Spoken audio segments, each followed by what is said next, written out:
Magandang hapon po sa inyo lahat, guys. Kami po ay naghahanap kung ano po ang aming maitulong. Ngayon nakapagbigay po si Ramel po ng idea. Siya po yung nakapag-isip ngayon kasi meron po siyang kaibigan na engkantong itim. Subukan lang po daw niya na tawagin dahil po sa dami pong nag-reading sa baraha. Marami pong mga manggagamot na tumulong na po dito. Ang kanilang sinasabi, ipinapaabot, ang humahawak po daw sa katawan po ni Joros, yung nalunod po doon sa Aklan, ang mga engkanto. Kaya nandito po tayo. Subukan mo, bro, natawagin bro ang kaibigan mo. Bisaya lang, bro, basin og maglisod kag Tagalog, bro. O di noon maintindihan noon nagmaayo ang ato ang mga amigo diri. Kaibigan, mayong hapon kaibigan. Kaibigan. Engkanto itim. Kaibigan, maayong hapon. Nandito po kami ni Ramel. Pasensya na po. Baka po kayo ay nagtampo na dahil po ay hindi po kayo namin napuntahan. Naagid mi importante. Maghingi kami ng tawad. Pumupunta lang po kami. Sa tuwing meron kaming ilalapit sa inyo. Kaibigan. Bro, Ramel po, kaibigan. Lah, bro, nandito bro. Kausapin ko ha. Kaibigan, kumusta kayo? Kasama ko si Ramel po dito. Siya po yung nagsabi sa akin na dalhin po niya ako dito para po ay kausapin kayo kung meron po ba kayong maitulong ngayon sa magulang nito.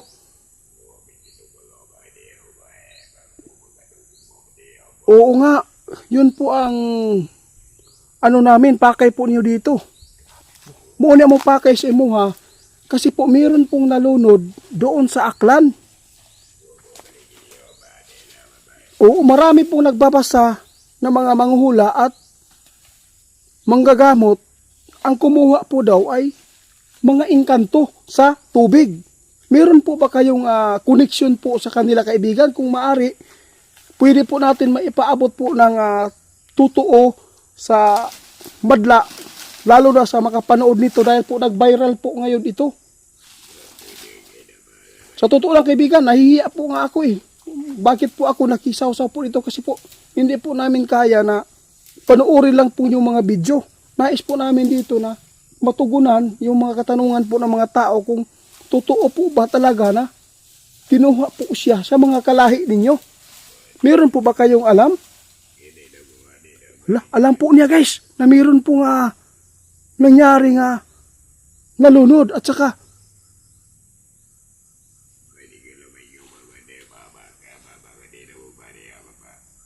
salamat, kaibigan. Guys, tingnan nyo guys. Oh.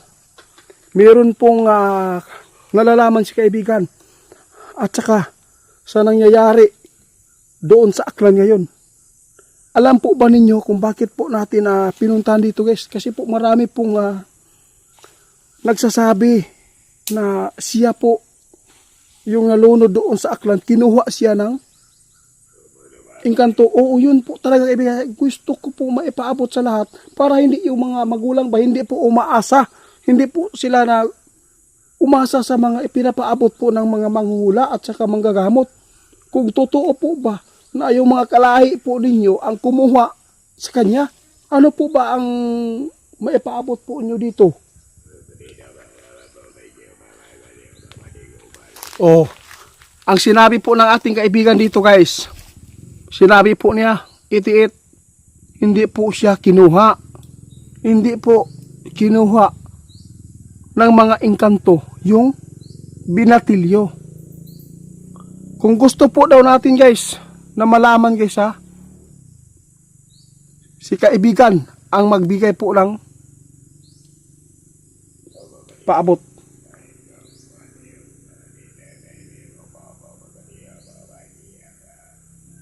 Ito po yung sinabi niya, guys. Kung gusto ninyo mahibalaan, no, sa totoo lang po, guys, hindi po talaga ang engkanto yung kumuha sa nalunod dyan sa Aklan. Ano po ba talaga, kaibigan, ang katotohanan po dito? Bakit hanggang ngayon hindi siya makita?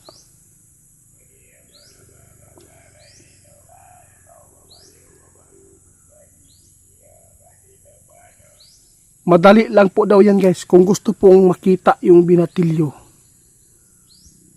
parihara gid ang gipaabot sa duwindi na dapat po daw imbestigahan yung kasamahan po ng binata para sila po ang makapagturo kung ano ang ugat ng nangyari dito. Kung tatanungin kita kaibigan na posible ba mahanap, makita sa pamamagitan ng mga nanguhula, manggagamot, kayo po ang tatanungin ko. Sabi po ng ating kaibigan guys, mas mahirapan silang makita yon. Kung umaasa ang mga magulang sa nagre-reading ngayon, hindi po ang mga engkanto ang kumuha dito guys. No? Pasangin lang dito sila bro. Oo, gipasangin lang ninyo. Porket na disgrasya siya diha sa tubig na inyong gipaabot, muna na ang inyong gipasangil sa mga engkanto. Lalo na yung nakatira dyan sa ilog.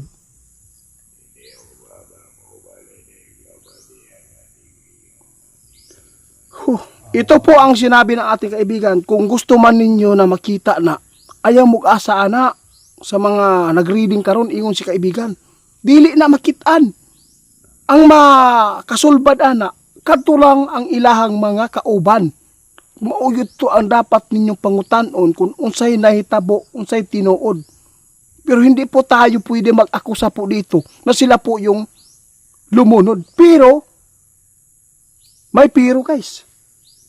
Ito po yung idagdag ko lang guys yung mga sinasabi ng ating kaibigan na Dwindi. Ito po talaga yung ipinapaabot po nila. Oo, totoo po yan. Sinabi ng ating kaibigan, ang hirap lang po dito sa mundo ninyo kaibigan itiit. Kapag mayroong lumalapit na mga tao sa manggagamot, sa manghula, yun po ang kanilang ipapaabot. No, nakinuha sila ng ginalaw sila ng mga tulad nila, at saka kung nagpapagamot kayo sa manggagamot, no? Sabihin nila, kinulam ka, mayroon pong nainggit sa'yo. Yun ang mahirap po. Before po tayo magkaroon po ng ganitong mga karamdaman ngayon guys, punta kayo sa doktor, magpa-check up.